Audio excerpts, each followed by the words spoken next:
Assalamualaikum warahmatullahi wabarakatuh. Kembali lagi di DP Channel. Kesempatan kali ini saya akan bagikan informasi terbaru. Kemenpan RB minta Pemda segera mengusulkan formasi honorer K2.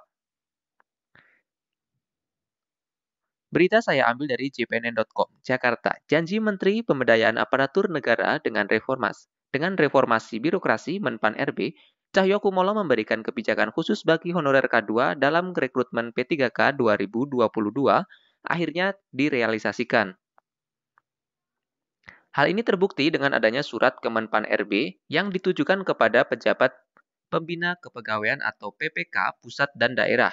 Surat yang ditandatangani Sekretaris Kemenpan RB Dwi Wahyu Atmaji tertanggal 22 Oktober 2021 itu berisi pembukaan kembali pengusulan kebutuhan P3K 2022.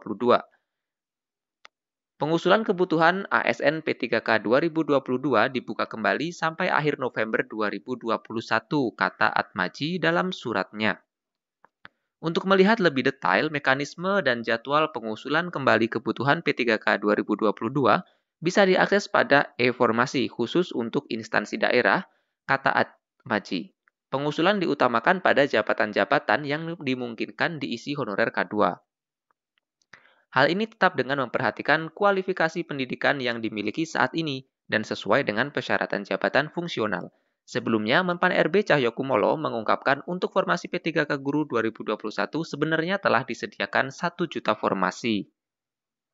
Oleh karena itu, pada 2022 nanti sisa formasinya akan dibuka kembali untuk diusulkan Pemda. Selain itu, khusus untuk guru agama di sekolah negeri, di Pemda juga akan dialokasikan. Hal ini mengingat pada 2021 hanya sekitar 22.000 saja yang dialokasikan. Menurut Cahyo, formasi guru tersebut berpotensi untuk dialokasikan bagi honorer K2 yang memenuhi persyaratan sebagai guru minimal S1 dengan kebijakan afirmasi yang lebih berpihak kepada guru honorer K2 dibandingkan dengan guru honorer lainnya. Misalnya, dengan tidak mensyaratkan seleksi kompetensi teknis, tetapi cukup dengan seleksi kompetensi manajerial, sosiokultural, dan juga wawancara, sehingga peluang kelulusannya sangat besar. Dari data sementara, seleksi P3K Guru 2021 hampir lebih dari 98% guru peserta seleksi bisa melampaui nilai ambang batas seleksi kompetensi manajerial, sosiokultural, dan juga wawancara.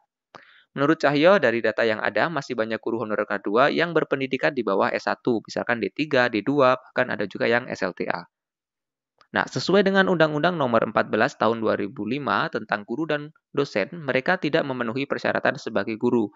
Oleh karena itu, Kemenpan RB akan mendorong Kemendikbudristek meningkatkan pendidikan mereka. Salah satunya ialah dengan mekanisme rekognisi pembelajaran lampau atau RPL yang bisa diselenggarakan oleh Kemendikbudristek.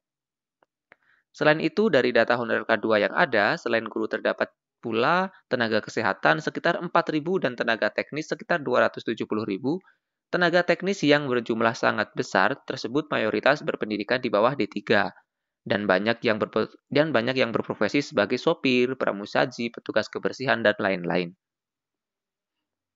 Terhadap mereka, khususnya yang berpendidikan minimal D3, kata Menteri Cahyo, masih memungkinkan untuk melamar pada jabatan ASN yang dapat diduduki P3K. Kemenpan RB akan mendorong Pemda untuk mengusulkan formasi bagi mereka.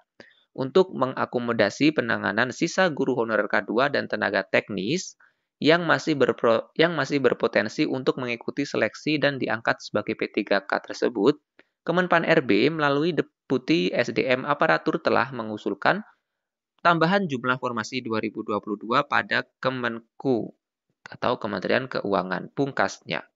Oke, jadi itu dia informasi terkait P3K yang nanti akan dibuka di tahun 2022.